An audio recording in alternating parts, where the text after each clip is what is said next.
Bonjour chers frères et sœurs de l'église de l'I-Jésus. Aujourd'hui nous sommes le mardi 16 mai 2023 et nous allons terminer la méditation du livre d'Habakkuk. Regardons tout d'abord Habakkuk chapitre 2 versets 6 à 20. Il s'agit de 5 malheurs qui constituent une réponse de Dieu au prophète.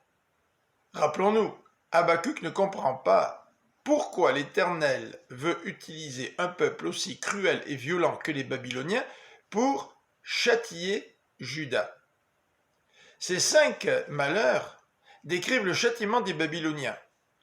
Leur empire un jour va s'écrouler, et eux aussi connaîtront à leur tour le jugement et la justice de l'Éternel. Ces 5 malheurs dénoncent le péché des Babyloniens. Les 3 premiers traitent du pillage, de la violence, de l'oppression et de la destruction des peuples dont les Babyloniens se sont rendus coupables. Ils ont même détruit la forêt du Liban ainsi que ses animaux. C'est le 4e malheur. Et ils sont coupables d'idolâtrie, tout comme le décrit le 5e malheur. Le Dieu qui se sert des Babyloniens pour punir Juda conduit l'histoire.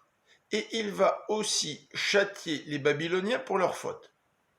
Mais un jour viendra où le monde entier connaîtra aussi l'Éternel, ajoute le verset 14.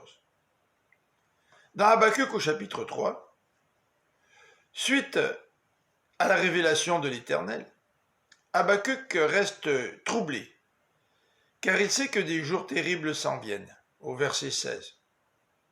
Cependant, sa prière nous montre qu'il compte sur la bonté de l'Éternel et s'accroche à sa venue, qui rétablira la justice.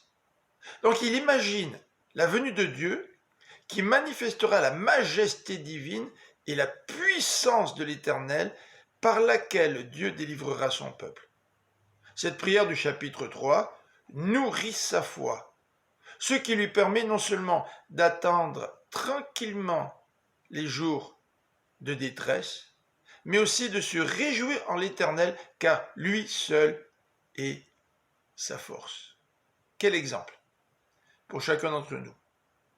Arriver à rester tranquille dans la confiance envers l'Éternel, car il est notre joie, quelles que soient les circonstances dans lesquelles nous pouvons vivre.